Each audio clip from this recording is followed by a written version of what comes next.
call.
Andre, where are other members?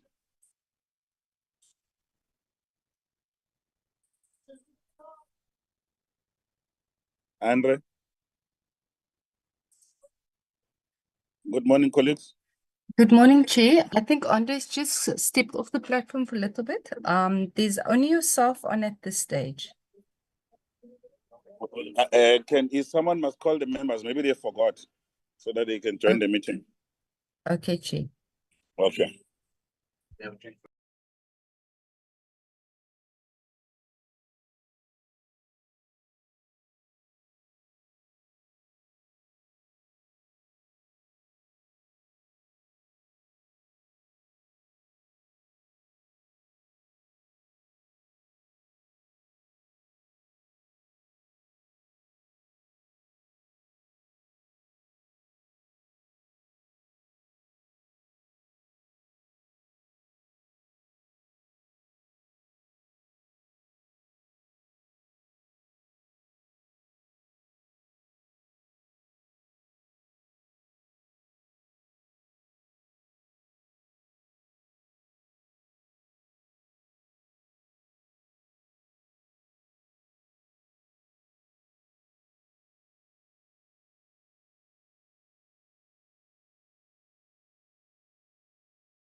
Honorable members, it's 9:30.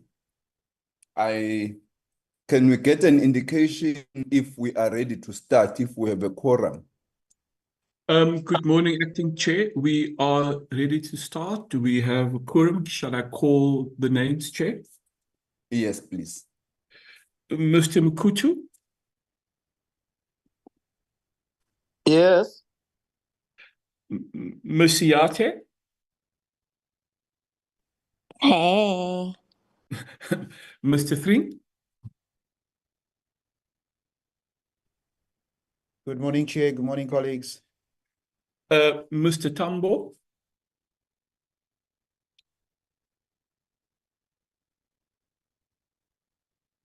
Mr. Tambo is on the platform, Chair. Mr. Nshingila Recording in progress. is also on the platform, Chair. Mr. Chance, I'm present. Mr. Messina, I'm present, sir. Chair, those are all the members present at the moment. You must And Mr. be, Mbui just joined. My apologies. yes, I'm present. Yeah. Chair, those are all members currently on the platform. We may proceed, Chair. Thank you very much. Welcome, honorable members. I think it's also is opposite to congratulate Honorable Mkutu on being a brand new dad. He's still busy with nappies and related stuff. May you enjoy this period, honorable member. Now, can we please get an indication if we have all the people from the department? Okay, we have the From commissioner. CIPC? Yes. We have the commissioner, Mr. Advocate Voller, on the platform, Chair. He will lead the delegation, and we also have. I'm just double checking if we have the DDG on the platform, Chair. But Ms. Zanelli Brown and Ms. Matumela from TTIC is on the platform, Chair. Thanks. Thank you. Honorable members, you are all welcome. As you are aware, I'm the acting chair for this week with no pay. But the agenda is before us. But before we go to the agenda, we would like to finish at 12 today so that members can, especially those who are still at home, can make their way to Parliament for the budget. So we hope we will be able to run our program and finish on time. That being the case, can we have apologies, if any? Chair, we have apology from Ms. Schlauser Webster, Mr. Nzane, and Mr. Langa, Chair. Okay, that duly noted. Can we have a move? The agenda is as presented. We are only dealing with the briefing by the CIPC on the status of its implementation of the Zondo Commission recommendations, as well as the issue of grey listing. Do we have a mover and seconder for the agenda? I move, sir, Honorable Messina. I'm seconding the agenda, Chair, the movement of the agenda. Thank you very much. Honorable Messina moves, Honorable Nchingila seconds. Can we then proceed straight to the department? I presume the ministry are not here today, so we'll just go straight to the commissioner.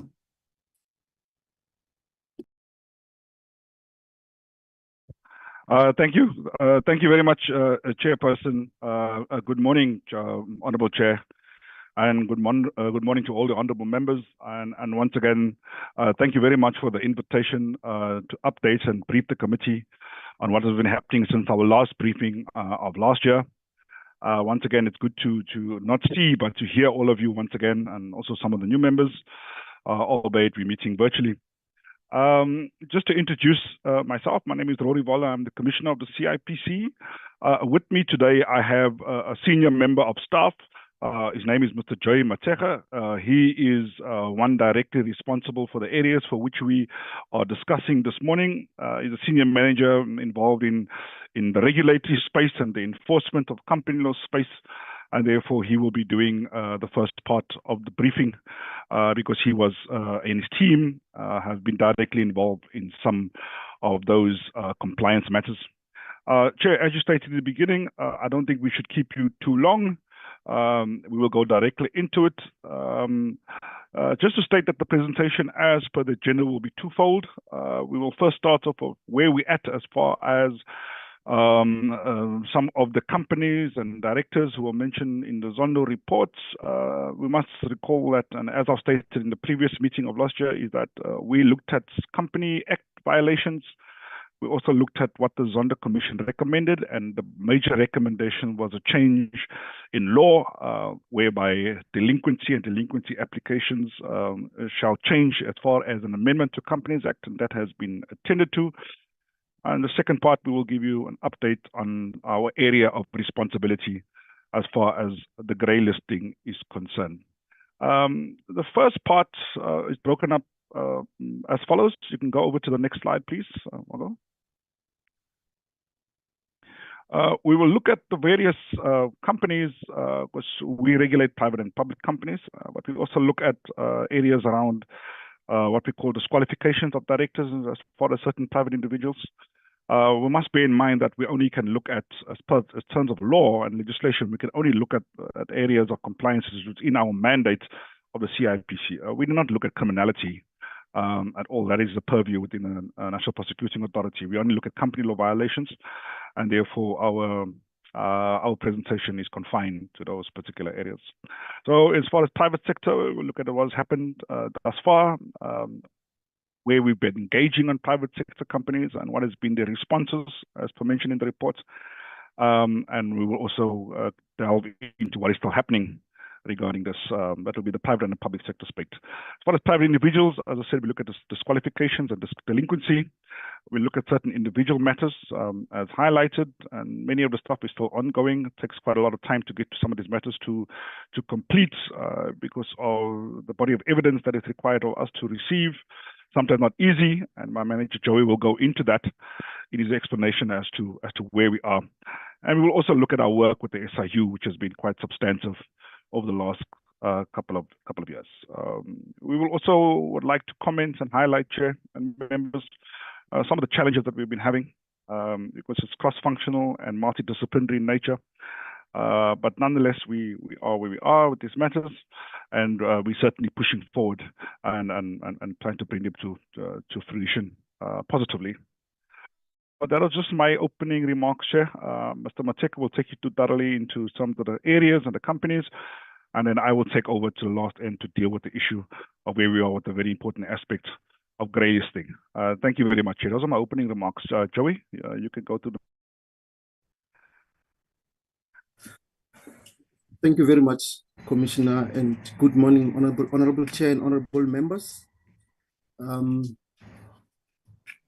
In terms of what the Commissioner mentioned, yes, we will be giving an update on matters that are currently in our purview. However, the Commissioner mentioned as well, maybe let me just show the video so that you can see who you're talking to. Yeah, thank you. So in terms of the matters displayed on the presentation, we thought that let us first highlight the fact that these matters have received our attention after they were received from the Zondo Commission through the Zondo Commission reports, and our engagements with these entities that we see on the slide involved CIPC having to correspond with the entities directly to engage them on how they intend to deal with the issues that emanated from the Zondo Commission report. And our engagement really was around their governance program to evaluate how they intend dealing with directors who have been named in the report. And our engagement also required them to confirm that they have an active compliance program that has been incorporated in their own strategies and part of their ethics program, so that we can evaluate how they deal with hospitality, entertainment, customer travel, political contributions, how they deal with those ethical issues as entities, but also how they intend supporting the efforts to try and take to task directors who will have been involved in some of the non-compliance activities emanating from their conduct. And a number of these entities have responded with comprehensive programs on how they have taken on the directors since the report was published. And we were also satisfied in terms of some of what the undertakings around ensuring that their compliance program is activated and implemented consistently across the organization and within the directorates. And it will be clear as I proceed with the presentation. However, these entities are not off the hook because we continue to check them annually, periodically, in terms of their compliance with the Companies Act requirements. Some of the entities have been deregistered due to failure to file annual returns. One has been liquidated, but most of them are still in business and they are monitored actively by the team. They've sort of been red flagged so that any hint of non-compliance on their part is also taken on board by the investigation team. So we can go to the next slide. However, out of those 13 matters which were closed, there are matters which, according to us, in terms of our review, needed to be given thorough attention because of the reports that came through from our investigation, but also reports that subsequently came through from the SIU, and that has really been quite helpful. However, in the context of these particular matters, JM Aviation, Swissport, and Homix, we have had engagements with the state attorney and referred these matters for pursuance of Section 162, because we believe that the directors needed to be held to account and be barred from acting as directors going forward. And we have had engagements with the Office of State Attorney and had consultation with counsel and senior counsel. However, I can confirm that I think, especially in the light of what the commissioner said, to say the issue around prescription became an issue during those discussions with counsel and senior counsel. Fortunately, the Companies Act was amended to ensure that it becomes the court's discretion to make a determination on whether activity that happened outside a prescribed time period can still be prosecuted or litigated. So in this case, that is really a breakthrough in terms of what the Companies Act is allowing us to pursue.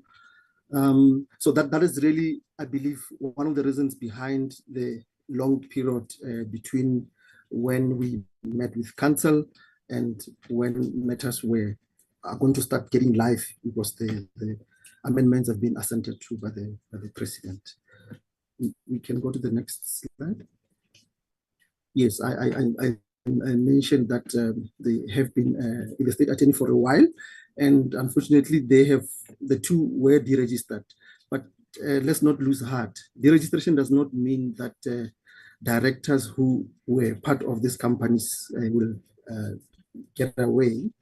The Act allows that once an entity, the legal person, is deregistered, we pursue the directors personally and directly, and they become liable for their actions when they were still in office.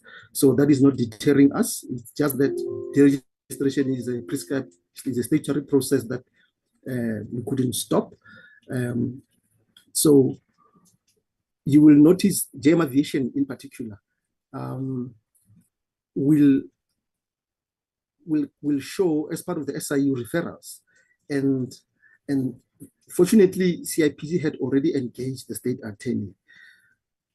Therefore, the input that came through from SIU with a lot of evidence that was put together as a result of forensic investigations that were conducted by SIU is going to be assisting with this process going forward, in particular JM Aviation and Swissport, because the two entities are linked to an extent that out of 4 tenders that were issued by the South African Airways, JM Aviation got 3 out of 4 of those tenders, and I will try and explain as we proceed.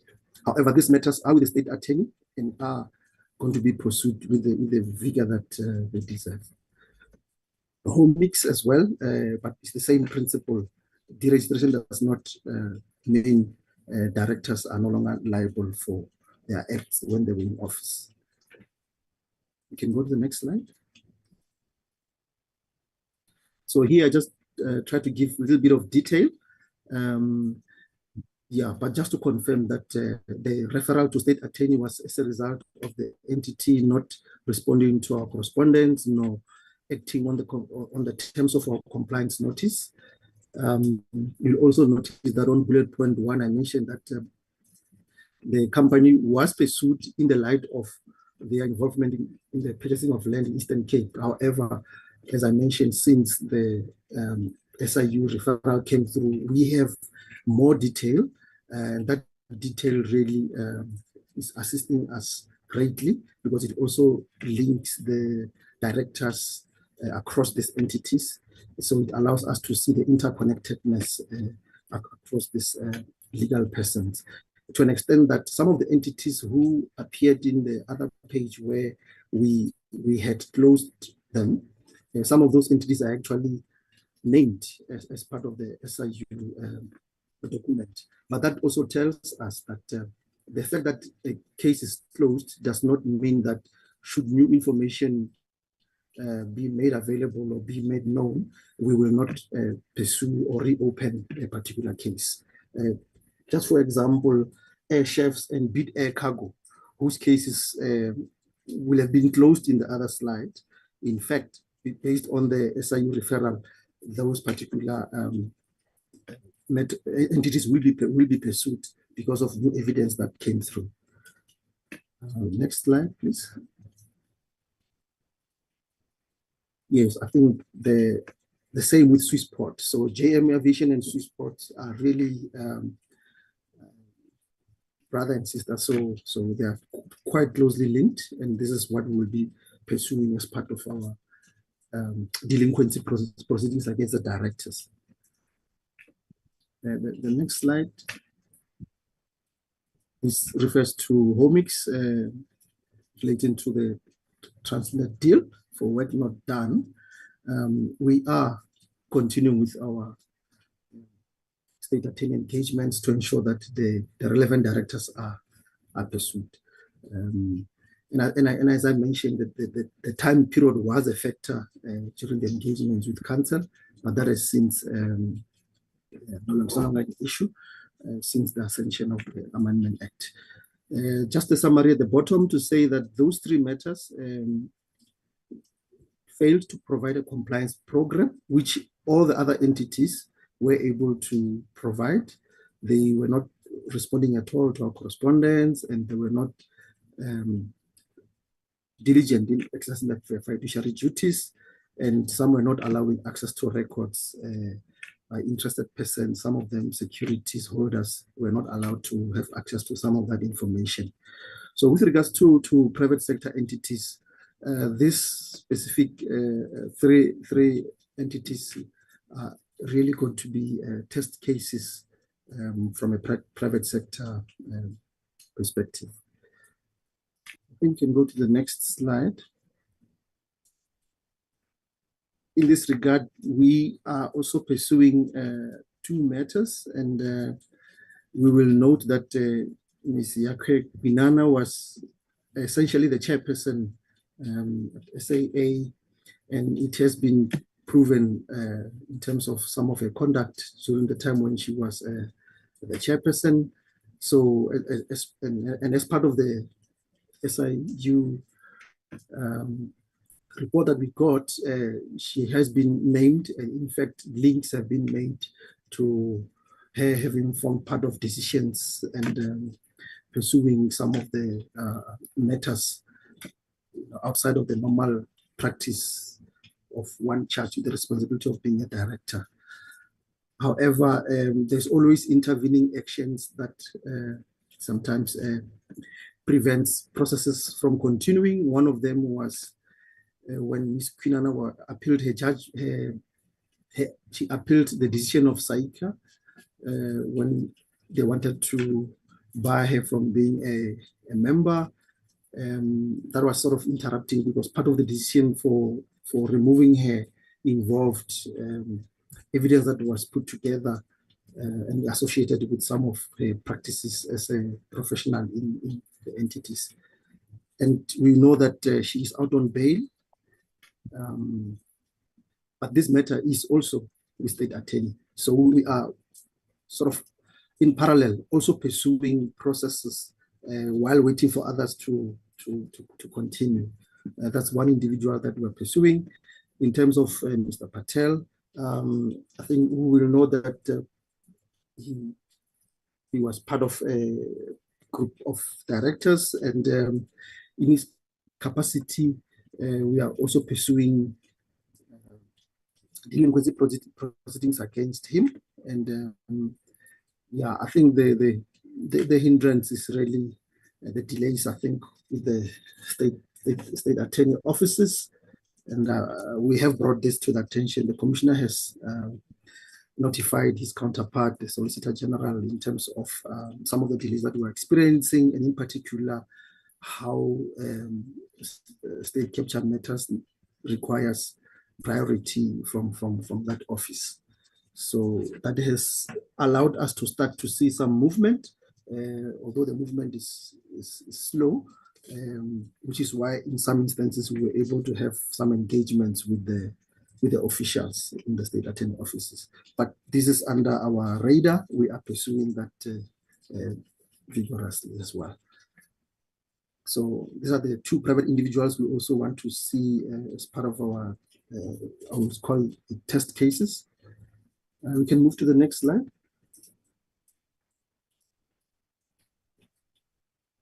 So as alluded to earlier, we have that collaboration between law enforcement agencies and CIPC, and the Act, Companies Act does allow for referrals across.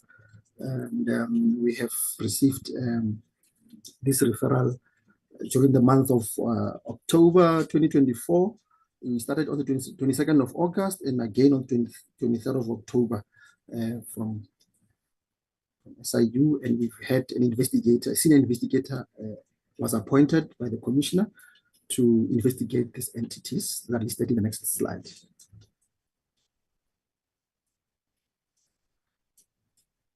So yes, so the entities that are named here are actually interrelated. And for example, let's say Zanos Park. Zanos Park is part of a company that was involved in the aircraft component support and services tender, together with BM Kolisi. We could call BM Kolisi Incorporated like a professional enabler in this regard. Banjo attorneys as well. They are more or less, they were enabling this to happen, because if as a professional firm of attorneys, one knows that possibly the transaction may have been irregular amongst other things, they are not supposed to allow some of these payments to go through them. And this is really part of the forensic report that showed the interconnectedness amongst these entities. So fortunately, they're still in business. So we checked a number of things. Some of them include beneficial ownership, because since the Companies Act was amended, we needed to know who ultimately controls and owns these entities. And some of these entities have complied with our requirements for filing of beneficial ownership.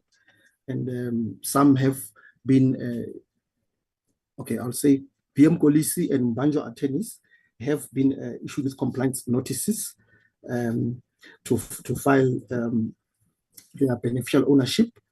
It's only BM Kolisi who complied, but LM Banjo has been deregistered, and Banjo attorneys, while Zondo Park was issued a compliance notice to comply with our requirements. On the next slide. Yes, so Injebo Property Management also received a compliance notice on the 30th of January, and the company has since filed its beneficial ownership. For us, this is quite key because, as I mentioned, we always need to know who ultimately owns and controls the entity. So the declaration was filed on the 8th of Feb, as well as Likamva Resources also. They did comply with the BO filing. Their compliance notice was issued. Same goes for Jamicron. So Jamicron, Likamva, they are part of a tender that has to do with ground handling.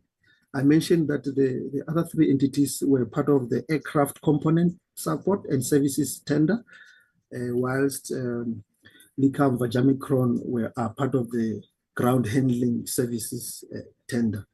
So, and all these entities are linked to JM Aviation. We can go to the next slide. Yeah. Oh, sorry. So maybe just summarize on. So on those matters from SIU, we continue to pursue them. But fortunately, as I mentioned in my earlier comments, that JM Aviation is almost like the entity which was ensuring that through all these other ones, Zondo Park, Banjo Attorneys, Likamva, Jamicron, there is a facilitation of payments across all these entities. And because JM Aviation is already at state attorney, this will be pushed very hard to ensure that we get it to be held accountable, as well as Swissport. Those two are involved in those tenders from SAA. And there is evidence which was forensically discovered and concluded on and presented to CIPC. So that will be pursued with the assistance of counsel and senior counsel. Yes.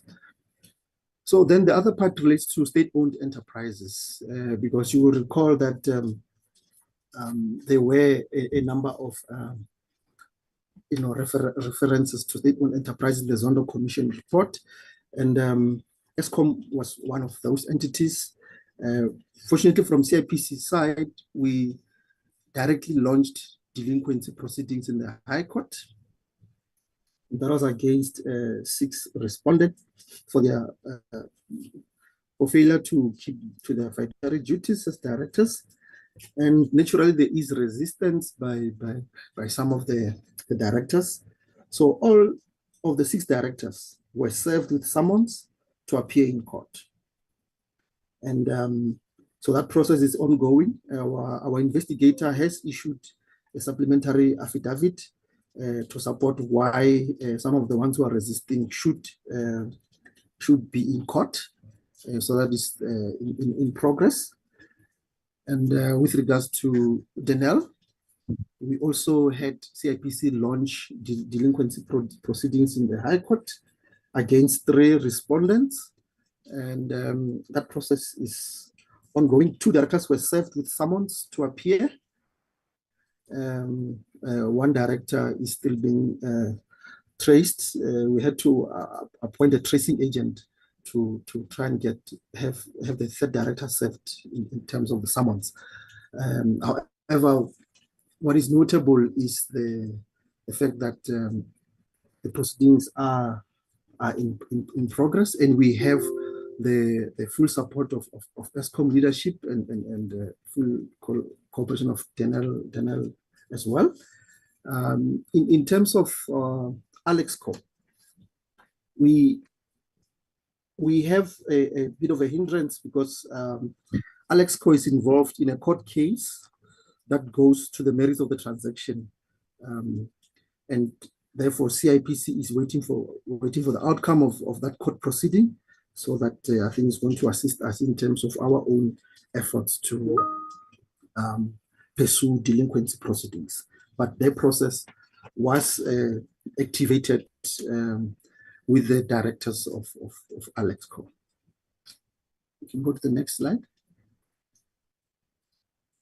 So in terms of Transnet, the real hindrance on Transnet is witness with personal knowledge. We're struggling to have a witness with personal knowledge to support our application and pursue this delinquency through the courts.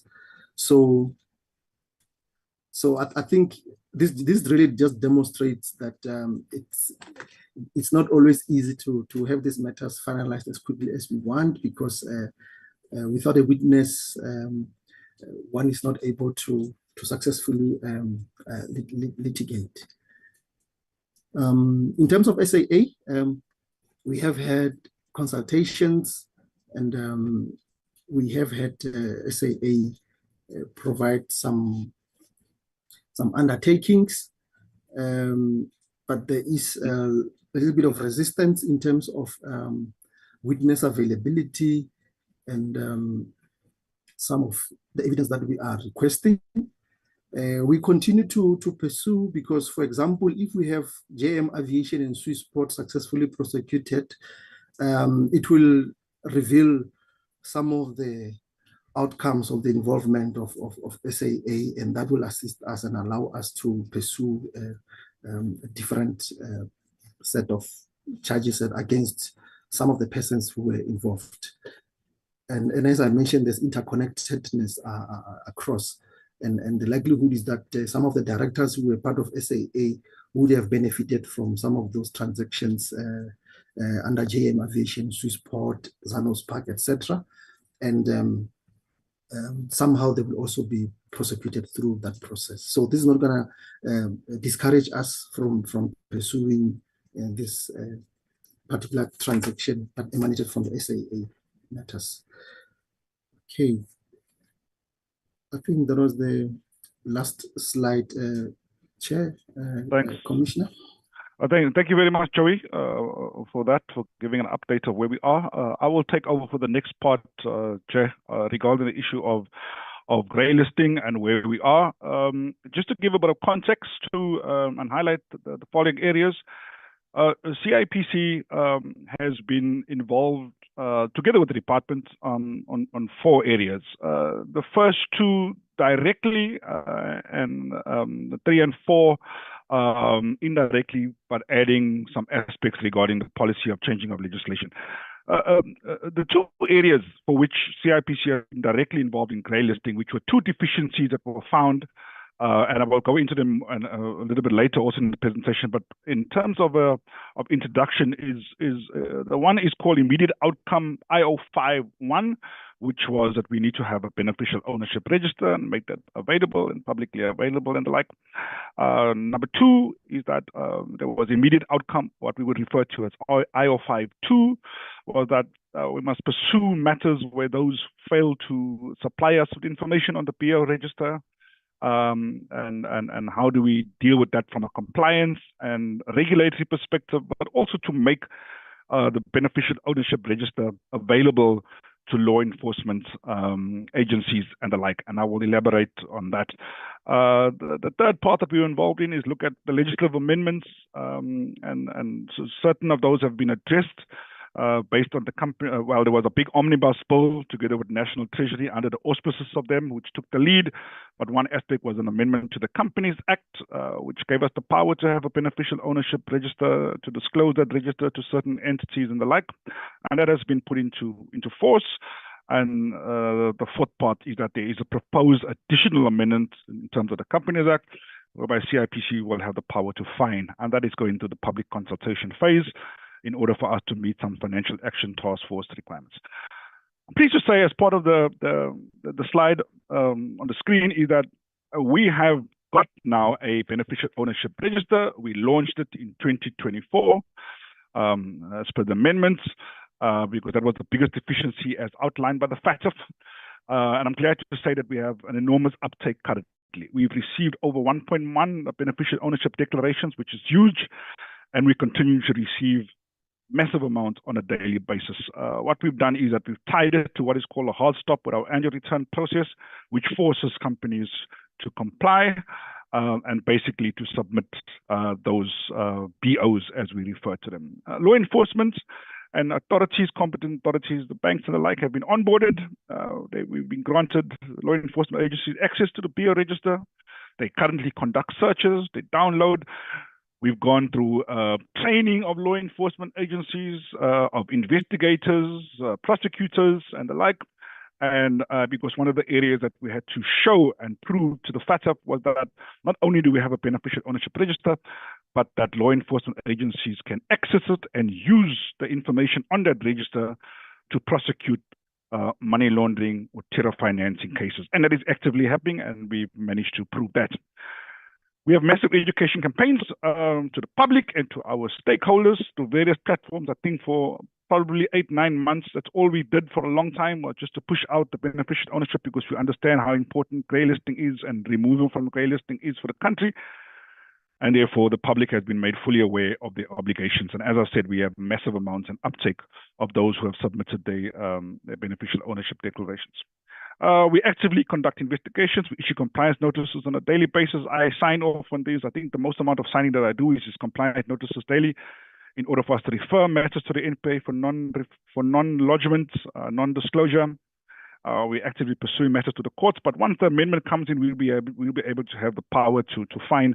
It was a recommendation of best practices put forward by the FATF. I'm glad to say that the new omnibus bill will take care of that particular aspect. So we continue to collaborate. The one area that we're very passionate about is to triangulate the data. You know, you can put garbage in, we're not sure. So what we do, we try to have many other regulators look at the data, like SARS. They look at it. We've got an agreement with Straits, which deals with public entity shareholding, looking at the data. We want to do a lot of triangulation, because we will have peer reviews in a few years' time. I think the first peer review will be in 2026, if I'm not mistaken, and they will look at how do we actually check the data. So to pass the first muster is have an ownership register, get the information on the register, disclose that information, check for some violations of those who failed to disclose, check if the law enforcement agencies are utilizing the data, check if they are pursuing cases because of some of the data that they use, and I think we possibly are crossing that hurdle of proving that. You can move over to the next slide. This is just a sample of what the CIPC Beneficial Ownership Register statistics look like. As you can see, 1.1. We're far more than that now. Our presentation is a couple of weeks old based on that. But we receive, as you can see from the graph, we've seen growing numbers of disclosures. The South African public has come to the fore in terms of the obligations and understanding the importance of it. Yes, we do have a lot of queries. We have a lot of volume of queries. My call center gets inundated with queries, and I get inundated with emails and requests. But at the end of the day, I think it's finding its feet and finding its way into the discourse of company law compliance and regulation. And basically, we see massive uptakes. But the good part about it, as I said, is not only us receiving the data, that's the first part, but that law enforcement is able to access that data and able to look at it. So we have a lot of business intelligence built into the back end to do our assessments. We only do it on a sample basis. As I said, the next peer review will do more triangulation, more eyes watching the data. takes a lot of time to get other entities. We tried for a very long time to get the Banking Association involved. They use the POPIA Act as a hindrance to them looking at some of the data, but we're trying to get beyond that. I've just had a meeting with the information regulator a few weeks back, and we're trying to make sure that we are able to get as many eyes as possible on the data for which we hold and data that we don't hold, so we can try and see what is missing, and in order for us to make sure that we have a lot of review assessments and looking at the filing and the lodgement of the data. You can move on. So, as I said, we are responsible for two areas directly as per what was found in the grey listing reports, and what are the deficiencies that needed to be addressed. So, number one is that we have to demonstrate that the competent authorities have timely access to beneficial ownership information. We have done that. And the second one is that we have remedial, dissuasive, and proportionate sanctions for violations, and we've done that because our compliance notice process goes forward.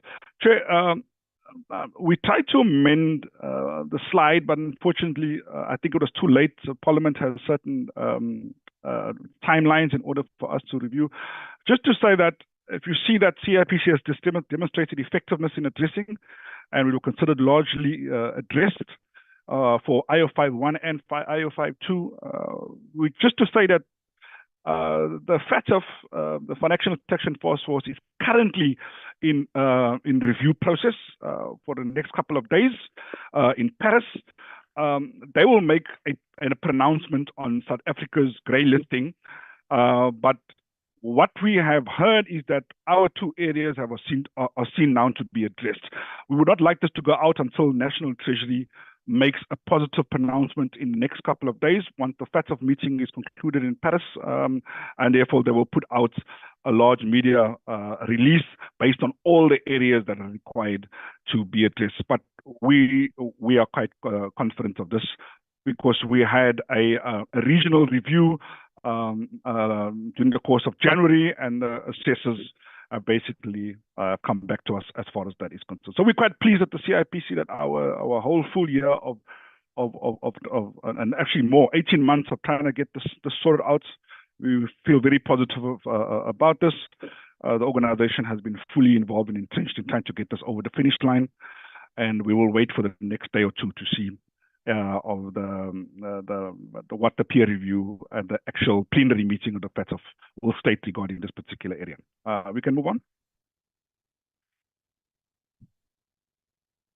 So just to conclude on grey listing, as I said, those are the areas we're responsible for, but we continue to monitor levels of compliance. We also look at the entities implicated in the state capture reports, part of our core mandates. And once I want to stress once again, Chair, because I get this all the time about what are we doing about criminality and stuff. We're not responsible for criminality. We don't have a legislation to deal with that. Whatever we find in certain areas, we deal with in a multidisciplinary and multi-regulatory aspect. We work closely with our prosecuting and law enforcement bodies regarding that, but only from a company law perspective, and see how best we work together regarding that. We also look at reviewing the financial statements of solvency and liquidity on an ongoing basis of certain companies which are still trading, and basically make sure that those are timeously filed and disclosed and monitored as part of our active compliance program. We have something called a compliance checklist, which we've done over the last couple of years, making sure that entities comply with other areas. Risk factors are taken into account, and we're basically able to look at that. Regarding the amendments, I think I mentioned that the Zondo Commission, what specifically was stated in terms of company law in the Zondo Commission was that an amendment needed to be bring in order for delinquency applications to go beyond the area, the legislation part that was currently contained within the Companies Act. Well, I should say past contained in the Companies Act, because it now has been amended, and the department was very much instrumental together with the CIPC in getting an amendment through. I think as Joey also stated, a further amendment to that was that we now also give the court the power to extend the previous Companies Act, which is less than a few months old in terms of the amendment. The court had no play. It was simply a time frame and a time bar. And if those time frames and time bars prescribed, then you were faced with a problem. So the Zondo Commission made a recommendation, I'm glad to say, that has been concluded. And the further amendment will deal with other aspects. You can move on to the next page. And finally, Chair, to say that there was a second amendment to deal with directors and their liability that occurred in previous years in the public interest space. And we will continue to pursue matters as far as that is concerned. And we continue to collaborate with our law enforcement partners in order to bring to bear. There is challenges. The challenges is one whereby we, unfortunately, CIPC, we're not appear in court. We don't have that authority to do so. We have to go to the State Attorney's Office, and there is time lags. I've written to the Solicitor General over the years. I've mentioned and raised this particular aspect with the department as well, and there has been a little bit of uptake as far as moving them along. Not as fast as we would like for it to be, but those are the challenges that we face as far as timing is concerned. But we do whatever is within our powers to do, and basically try and pursue matters. Basically, the power that we have is one of delinquency, making sure that those who are responsible are not able to direct companies anymore. Those who are behind official ownership, we want to see who they are, and basically to bar them from doing any further damage and further activity in the South African corporate landscape. That's it from us, Chair. Thank you very much for the opportunity. We're ready to take any questions if there are any. Thanks a lot, Chair. Thank you very much. Thank you very much, Commissioner, and your team. We will now open the floor for comments. By show of hands, I don't see a hand at the moment. Mr. Thring, Chair. Okay, oh, sorry, I'm right at the bottom. Now I can see. Yeah, Mr. okay. Thring, followed by Mr. Chance, and then Mr. Njingila. Mr. Thring, you can go ahead, sir. Thank you. Thank you, Chair. Chair, I just have maybe two or three questions. The first is, so firstly, let me also just appreciate the presentation, and we are thankful for some of the positive news that we're hearing in terms of cases emanating from recommendations from the Zondo Commission that are finally beginning to bear some fruit. I think South Africans, to a large extent, have been feeling that the long arm of the law is a little too long because of the amount of time that it's taken to bring some of these cases to where they currently are. Chair, with that being said, what is to the Commissioner, what is the total number of private sector entities that have been implicated in state capture? So that's the number. And then secondly, what is the percentage of that total number where criminal proceedings were implemented? And then what also was the percentage that of cases actually closed of that total number of the private sector entities that were implicated? So total number implicated, percentage of that number where criminal proceedings were implemented, and then the percentage of those that were actually closed of that total number. And then what is the case? Because I noticed that, for example, PricewaterhouseCoopers, but I think that there were 13, but PricewaterhouseCoopers and excuse me, and Glencore, these were cases that were closed. How did the closure come about? What resulted in the closure of these particular cases? Was it as a result of settlement?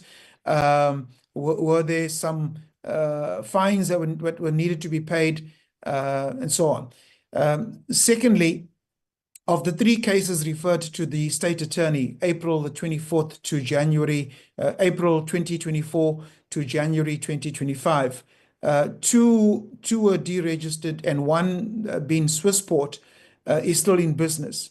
Now, how many directors or accounting officers for JM Aviation and Homix, which were now deregistered, how many of the directors and accounting officers are still being pursued to be held accountable?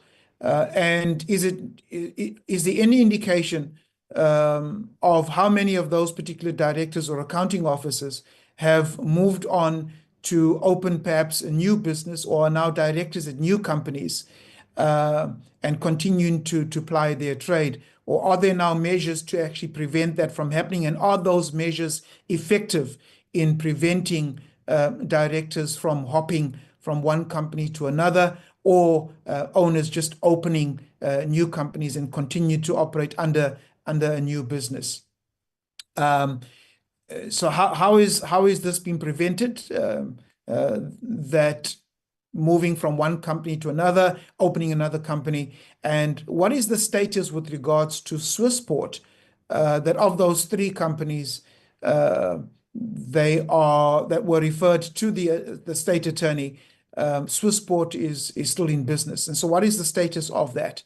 And then finally, with regards to the state-owned entities and your public entities, Eskom,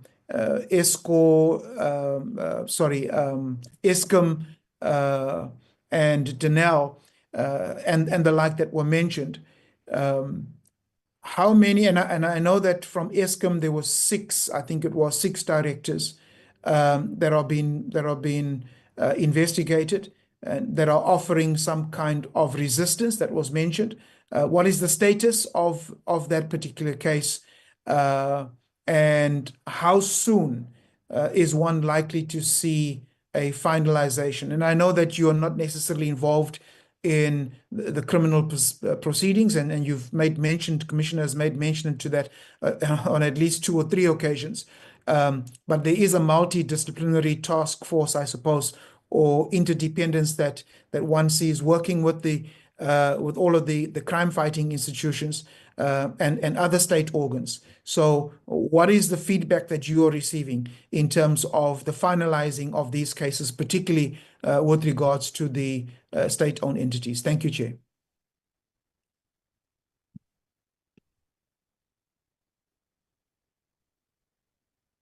Thank you, Honorable Chance.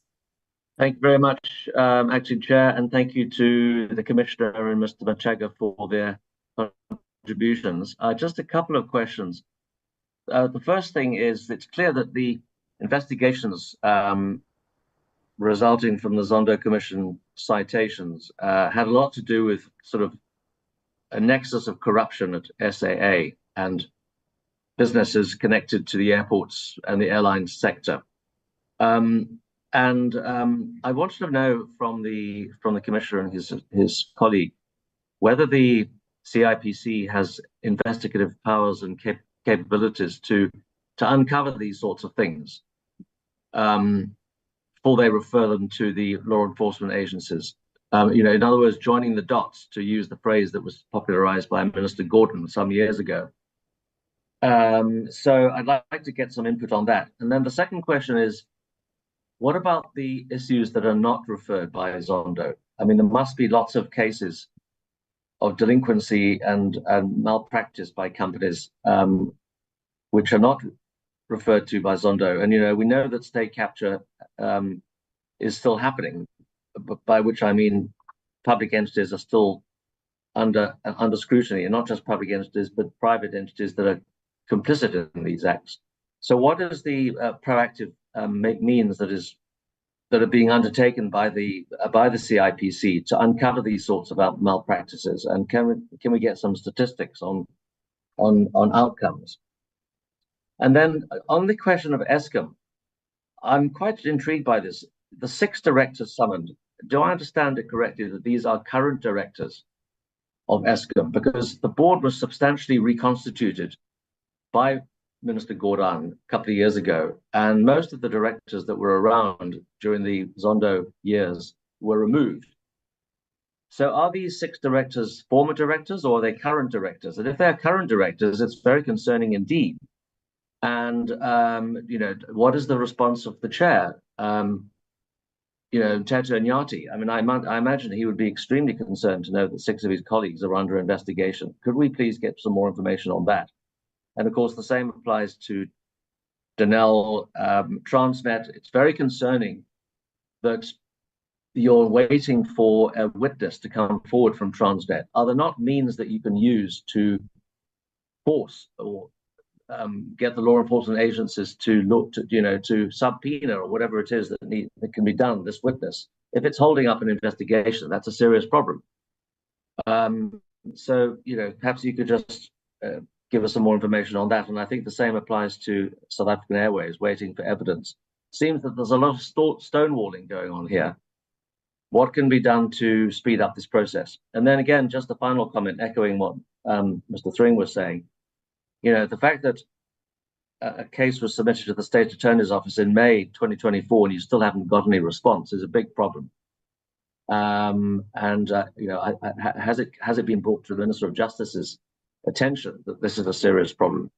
Because obviously, if it's holding up the law enforcement process, we've got a serious issue as a country that our institutions of state are holding up the enforcement of the law. Thank you, Chair. That's all for me. Thank you very much, Honorable Nchingila. Good morning, Chairperson, colleagues, and members of the CPIC.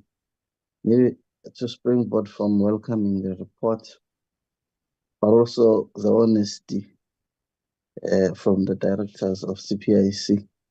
But there seems to be no appetite, Chairperson, in pursuing all these matters. And one maybe would have a question on the integration of government institutions. And that will be a question on the authority of CPIC in enforcing adherence to all the companies, and whether private and state entities, for compliance, because there seems to be serious non-compliance, whether deliberate or not. And in terms of the integration, is there what level of integration do we have with SIU, the NPA, and other law enforcement agencies? Because seemingly, CPIC doesn't have the necessary authority to conduct its own investigations and give finalized information for further maybe investigations if need be, or if it may, by SIU, and that will ultimately result to prosecution by the NPA. So maybe to emphasize the question, does CPIC have the necessary authority to enforce adherence to its findings, so that there's compliance? Because there's a lot of non-compliance and many of the cases are stagnant, and thus gives a problem in terms of reporting and the status of all the matters that would have been highlighted or raised in the Commission's report. And maybe, Chair, on the second one, is the issue of the grey listing, because most I would have been largely covered by other honourable members, that indeed South Africa is grey listed, and the Financial Action Task Team has also highlighted 22 actions. Maybe I may not have captured the presenters, if indeed, how far are we in terms of the status of the grey listing? Was my understanding the review ought to happen between April and May this year. And in these 22 action items, shortfalls in relation to international standards. And if indeed there is action that is taken, what other regulatory authorities work that is done to address or further prevent such actions, so that we don't find ourselves having to have issues with issues of accessing finances, high interest rates, and other implications of grey listing? I think that is the important question that I wanted to ask, because knowing today that we're going for a budget vote, of course, these implications have greater effect in our fiscal and our financial outlook. These are the questions that I wanted to ask, Chair. Thank you.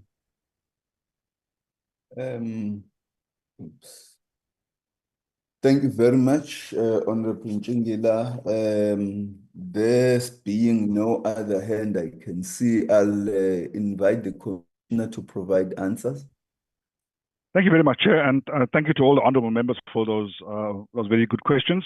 I will answer some, and my colleague Joey can come in if I seem to have missed some of the questions. I will first deal with Honourable Tring. The question he asked was regarding the total gamut or the total number of private sector entities that were implicated, and have we looked at those? So this is how it worked. So what we did was we took the Zondo report, and my team spent a large number of hours and a large period of time going through the voluminous reports to pick out all the areas of non-company law compliance and whether we have encapsulated that in a single report for all private sector entities. So they went to that. Maybe I should take one step before that to say that what I did is that I took 2 senior investigators off normal work, and they're still doing it now. They've been doing it for 18 months, if not longer, 2 years, of their normal work at CIPC, dedicated them to the work of the Zondo Commission. Do every single day. It's voluminous. It is it's quite legal in nature. It is quite easy to go through that report and pick out all the private entities. And that what we put on the screen as far as our presentation today is all the companies out as part of the Zondo reports that required us to scrutinize and look at in terms of non-company law compliance. So to say that the total private sector entities, yes, those are the ones that we looked at, those are the ones that we pursued, those are the ones that we could pick out of the Zondo reports. We then perused them and analyzed them for areas required us to see which part of those companies non-compliant related to which parts of the Companies Act. So there was a cross analysis. All that was done, it was reviewing the legal requirements, reviewing the law, and looking at how we as the CIPC, in terms of our regulatory mandate and power, can pursue those as far as non-compliance regulatory aspects. So coming back to the second question, which was how did we close them? We closed them on the basis to say that we wrote to the companies, we pursued them through compliance notices, which is basically the only power that we have, besides us going to court for certain matters, if compliance notices are not concluded to our liking, and basically to make sure that what we picked out, they have either complied or not complied with. So if a company was pursued in terms of the private sector space, and you've seen in the presentation that it has been removed in terms of further investigation, is because a compliance notice was issued, they had then corrected it. I should mention that many of the players in this are gone, okay? New company directors are taken off, and part of their major responsibility in us meeting with them, my team's meeting with them and sitting down and talking to a multitude of directors, all the level way up to CEOs, was that they are wanting to change the narrative of the company. They want you to show that the company is now ethical. The company has turned its leaf on what is contained within Zondo Commission and state capture reporting, and they are basically trying to be compliant. So they were very forthcoming as far as that is concerned. The multitude of them, the ones that we are pursuing vigorously beyond that, are the ones that are disappeared. Many of the directors are gone, and the companies, some of them, are not functioning anymore because those actors under state capture who have now gone, disappeared, removed themselves from the framework. The company has failed to either continue as a going concern, or there are other aspects related to that.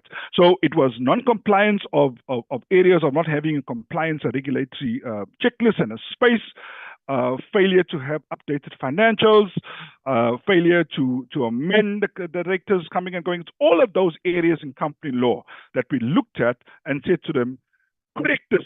Tell us if you can correct it. If you can't correct it, then we're going to issue you with a certificate of not correction, and then we're going to pursue you even further. So that's how our closure mandate worked, and that's how we dealt with as far as the investigations is concerned.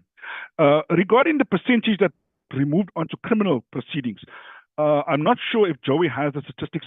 I personally do not, because, as I said, we don't really get involved too much in that. And I'm sorry for keep mentioning it, because what happens is that and this goes beyond the committee, Chair, is that we get a lot of other stakeholders that might ask us about, are you pursuing these particular Zondo companies as far as fraud or theft or corruption is concerned? We just don't have the mandate or the power to do that. So, and many say, then what are you doing? So we're doing it as far as the law would allow us to do, and we're pursuing that vigorously. And that's the reason I say I've got a dedicated team that has been taken off normal work, and this is what they do every single day, trying to pursue these areas. We can try and get statistics, and possibly Joey can, based on our dealings and our stakeholder engagements with SIU and other investigating teams, commercial crime branch, etc.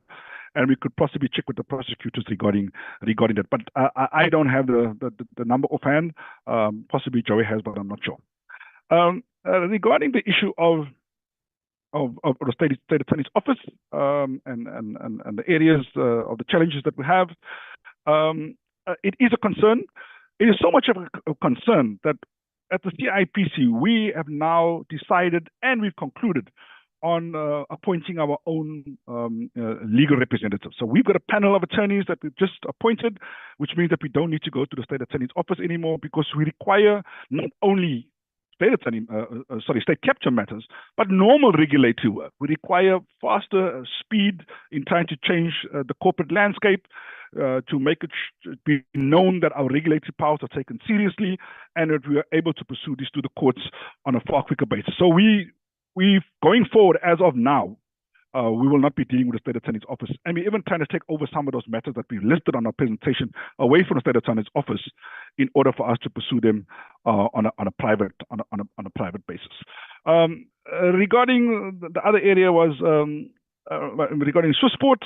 How many directors? I think maybe Joey can look at that and possibly answer that. And what do we do as far as compliance? And the question that Honorable Tring asked is, can't they open up more companies and just disappear from this one and all of that? Yes, that is actually what we've seen beyond state capture. And the only way that we can stop them, because remember, it's a constitutional right to open up a company. Only if you have been barred from doing so by a court of law are you not able to have a company. And the way that we bar you is through delinquency. Right? Section 162 of the Companies Act is a delinquency application. And those are the applications that we've been mentioning in the presentation that we are pursuing. So we can stop you. So once we stop you from one, we stop you from all the rest, right? You get removed from the rest and you're not allowed to open a company. But coupled with that also is the fact that sometimes the actual directors are not the actors who are dealing with them. That's why we have a beneficial ownership register as outlined as a deficiency by the PATAP. Because a director can be anybody, right? We can put a face there, but who's pulling the puppet strings is actually the person behind it, which is the beneficial owner, and that is who we want to know. So even these actors who are in the state capture reporting, they can simply not be directors anymore, but they can put family members, friends, whatever the case may be, to be directors as proxies, but they can be running the show. So we want to know who the beneficial owners are. And beneficial ownership goes to a warm body, and that's why we want to triangulate the data and make sure that we are able to identify them and bar them permanently from controlling companies in the South African corporate landscape. As far as the SOEs are concerned, yes, we do. Just to say that it was a funny thing that when we were pursuing, and we've got two streams at the CIPC, we've got a private sector stream, and I've got dedicated investigators who do that, and I've got a public sector stream. Just to say that we got a lot of more engagements and agreements on how to correct matters from the private sector stream than we did from the SOC stream. We got a lot of well, we don't have the documents anymore, or the documents cannot be found, or the witnesses that you're looking for, they don't work for us anymore. We don't know where they are. So there was a state of resistance. It's possibly factual. I can't say, all right? It's how we pursue these matters. But there was a little of, well, this was before our time. We had nothing to do with it, and we don't have the documents anymore, or those who are responsible for it. And therefore, we had to try and find it out differently. And therefore, we try and pursue them as best we can, and try to use certain measures within our control in order for us to try and pursue the delinquency as fully as we can. How soon to finalize? Well, that's a court. It's delinquencies, which is the power that we have, and it's as soon as the court concludes on them, enrollments and basically going forward in terms of placing the evidence before the court in order to make that. We have done it in the past, and we continue to do that. And there was also this matter about, do we talk to each other? And maybe the department can come in here. I know that we at the CIPC, we provide a report to the departments on a quarterly basis on what we are doing as far as state capture is concerned, because I know I think there's a DG's forum on state capture, a multidisciplinary forum of directors generals or DDGs who deal with the issues related to that. And the department can possibly answer regarding how do they deal with all the matters in a cohesive and coherent matter regarding the various departments.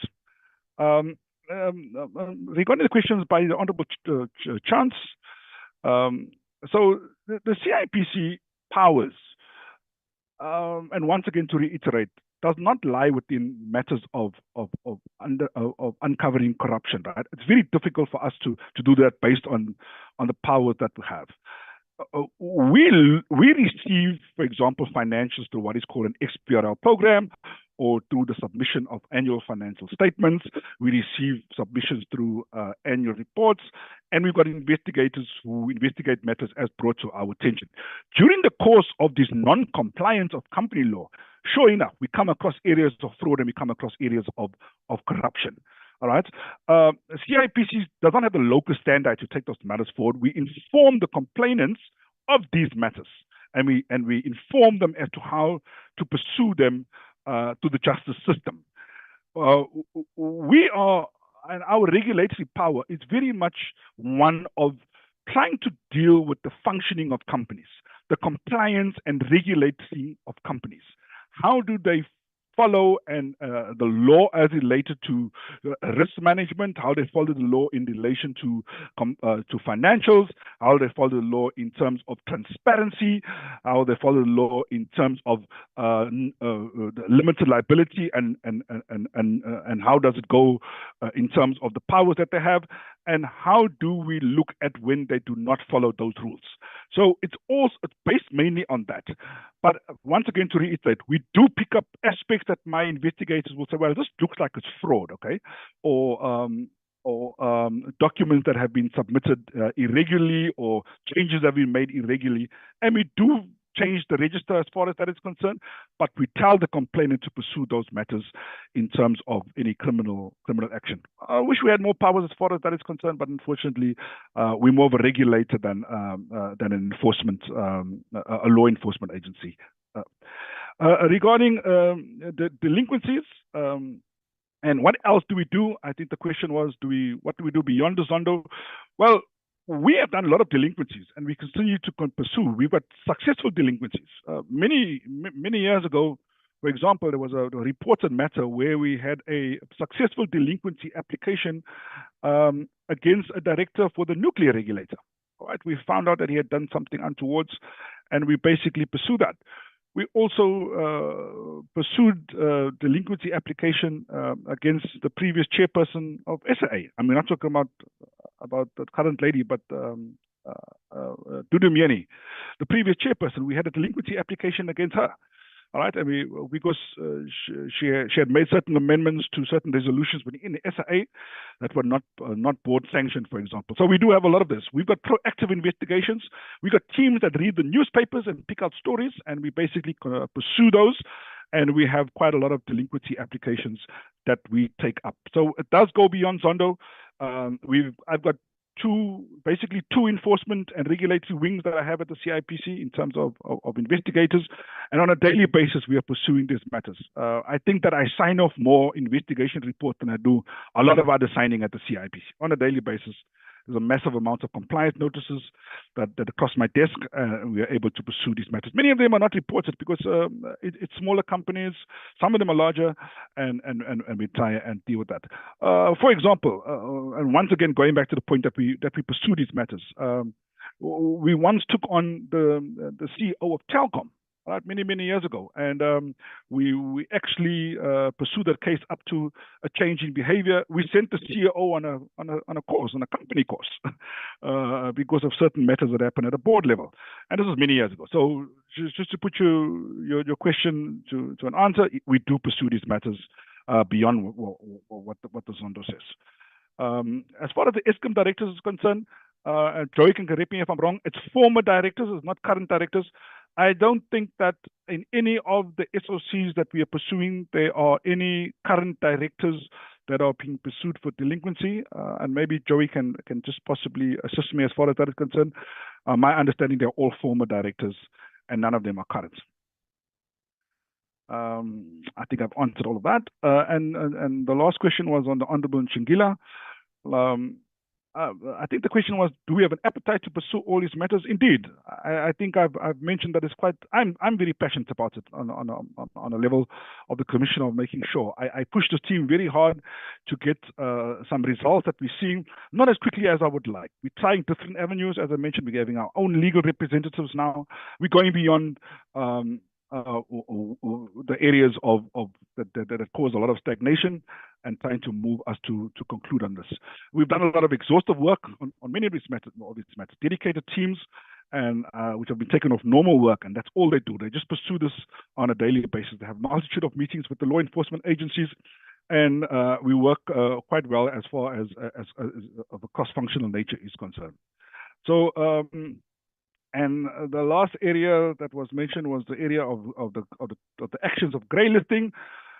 Just to say that under the auspices of National Treasury, there has been a massive team that has been working on grey listing for the last 2 years. It is pitched at the level of heads of entities with massive teams below them. There's numerous meetings that we have. As of the last National Treasury report to Cabinet and a media release, there were only 8 actions that were left out of the various actions that were highlighted by the PATF. And the plenary meeting that is currently happening in Paris will see if we have managed to cross the line and to conclude on those. So just to say that a lot of work has been done. We understand the importance of the South African market. We understand the importance of the South African economy, getting us out of grey listing.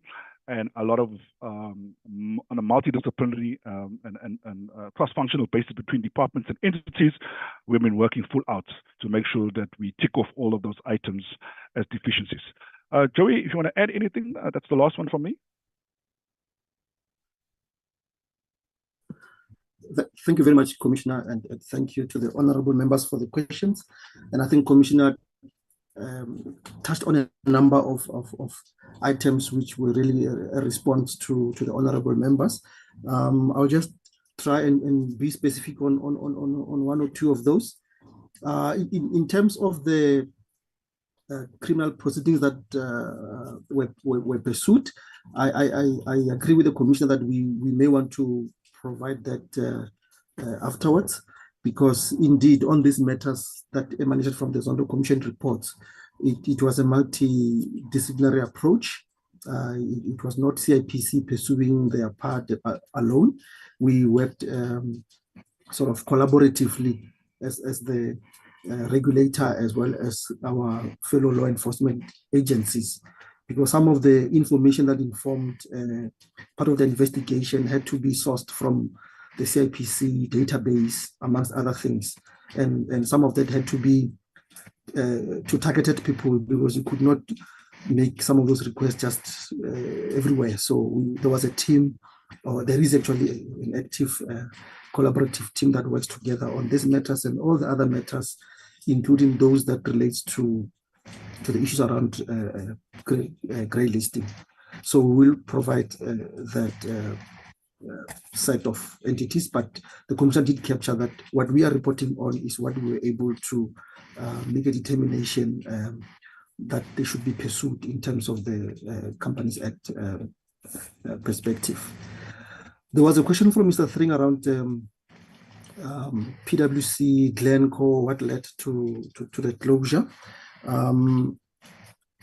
What I have as a report is that PwC provided, when they were notified of their that they were mentioned in the Zondo Commission report. So we wanted to get them to provide us a response on how are they mitigating and how are they implementing interventions to take action against those that were involved.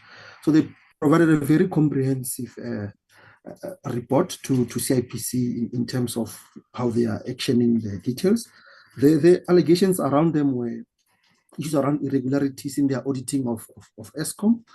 And so in their response, for example, they mentioned that they were misled by the Eskom executives at the time, but the parting of ways with Eskom was by mutual agreement. However, the conduct of PwC as a professional firm continues to be managed by IRBA. And I think, as we all know, I think there was a change of leadership as well, for example, at PwC. So, and it talks to the point that the commissioner was mentioning, to say many of the directors currently running the boards in those entities are new, and they want to make sure that the brand is not associated with state capture actors. In terms of Glencore, we can appreciate that Glencore was mentioned in the Zondo report because of they were accused of favors linked to the mining environment, and because of their closeness to a senior politician. So we have had the public protector investigating them, and Glencore cooperating. That's both Glencore Operations and Glencore Holdings. And there were no material findings. Glencore did cooperate as well with CIPC.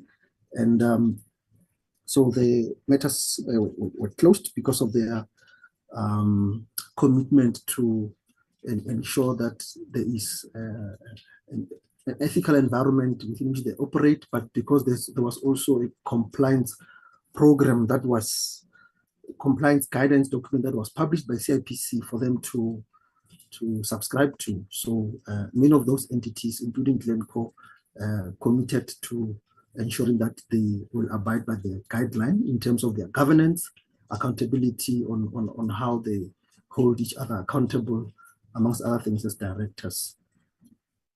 So that's why they were closed. But we continue to monitor them, these entities.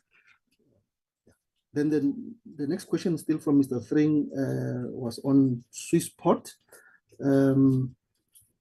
We have 18 directors within Swissport, and Swissport is still in business. You're correct.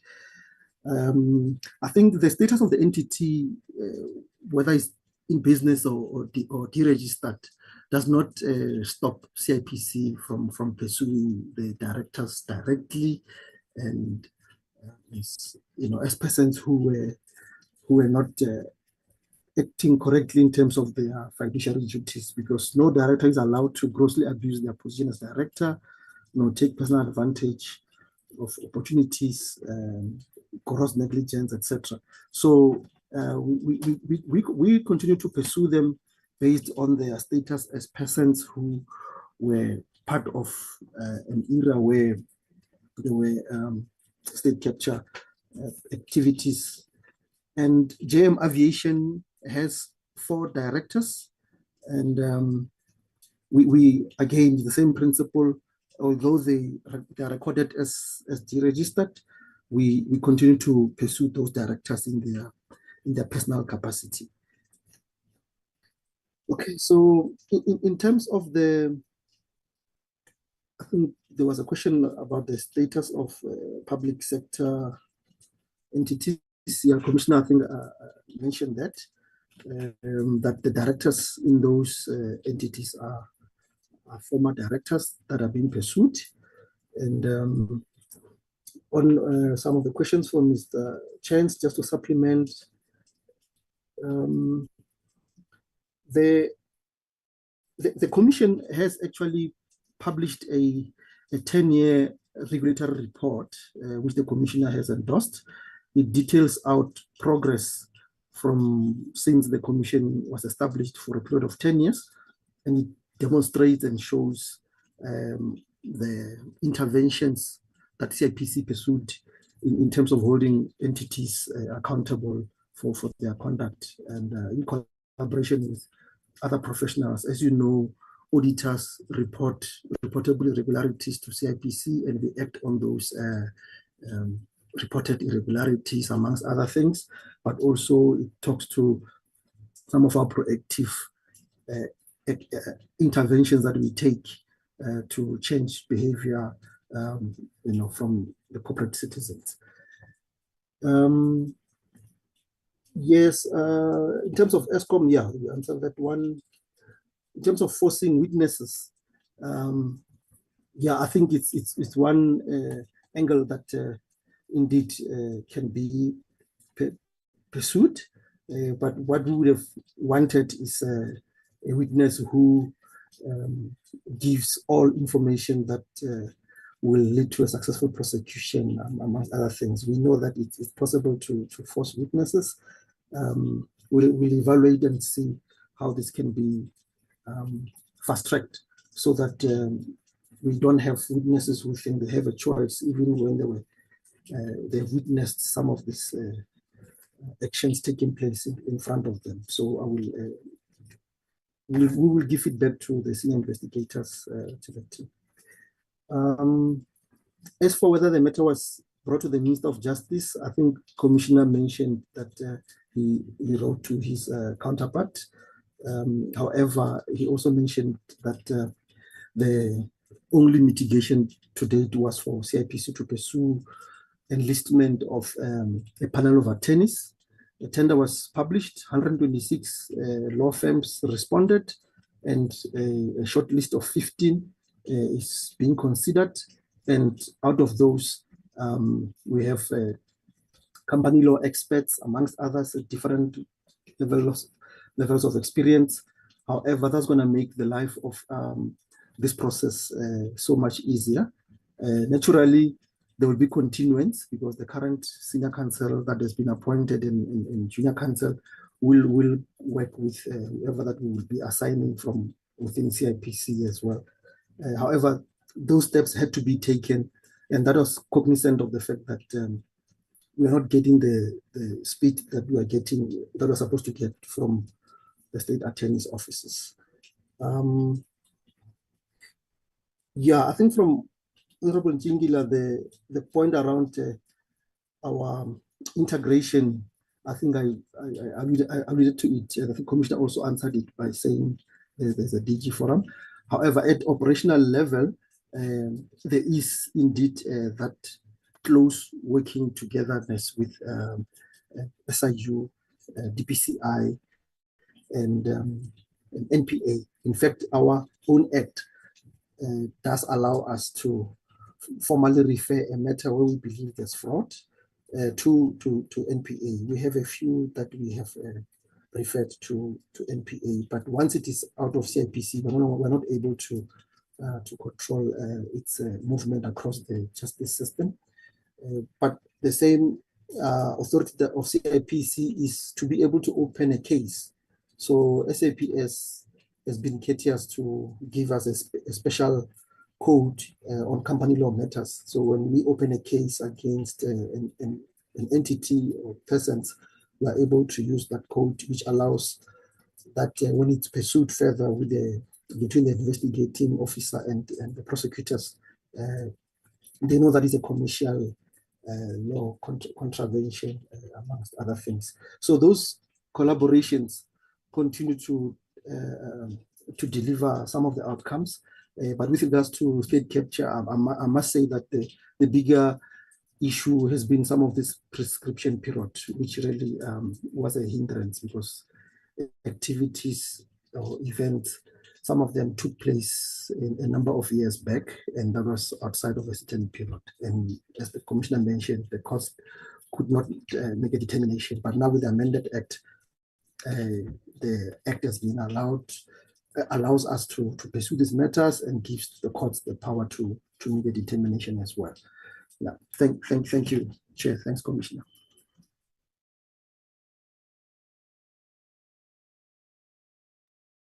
Okay, honorable members, do we have follow-up questions?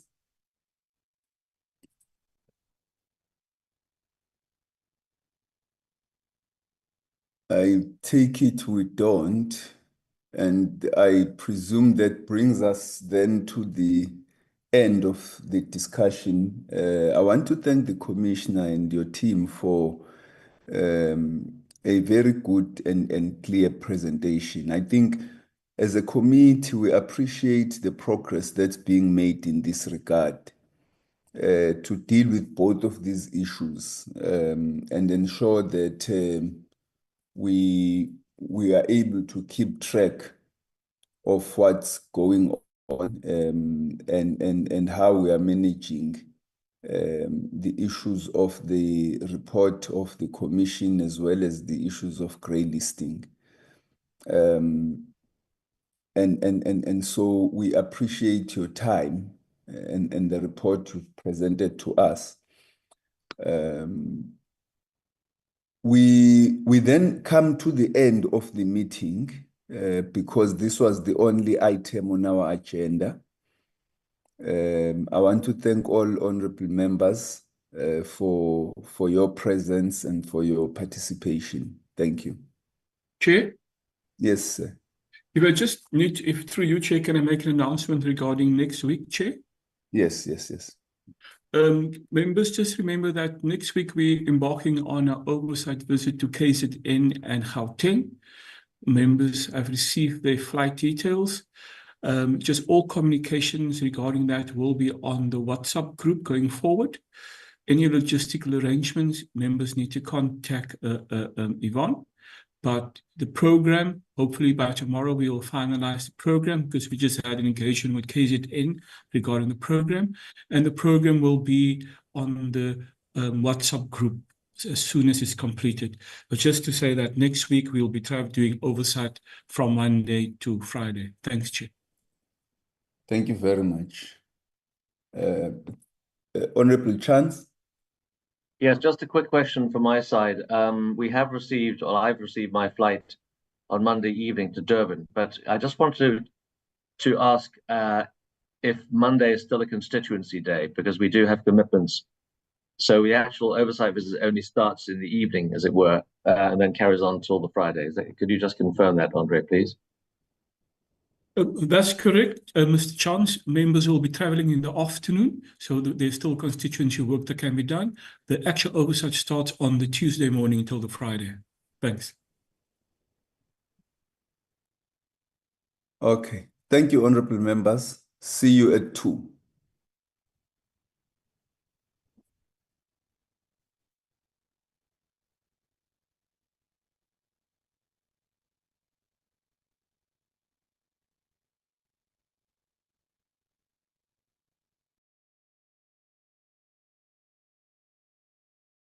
Recording stopped.